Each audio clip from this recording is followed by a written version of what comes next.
ទម្រង់លេងកាកពេកលោក Ruben Amorim ត្រៀមរុះរើកីឡាករឈុតធំនៅរដូវក្តៅនេះលោក Ruben Amorim អ្នកចាត់ការទូតរបស់ក្រុមបិសាចក្រហម Manchester United ក្រុងនឹងបញ្ចេញកីឡាករចំនួន10នាក់ដើម្បីរៀបចំក្រុមនិងកែលម្អទម្រង់លេងរបស់ក្រុមឡើងវិញព្រោះបច្ចុប្បន្នក្រុមកំពុងដុនដាបជាខ្លាំងការសម្រេចចិត្តនេះត្រូវបានធ្វើឡើងបន្ទាប់ពីទម្រង់លេងដ៏អន់របស់បិសាចក្រហមនៅក្នុងរដូវកាល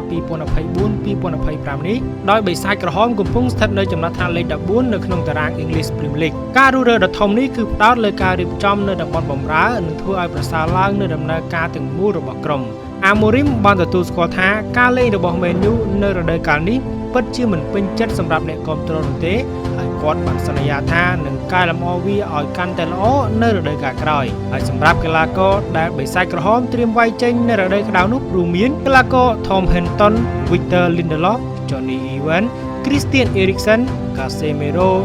Rasmus Højlund, Marco Rashford, Mason Mount, Anthony និង Jadon Sancho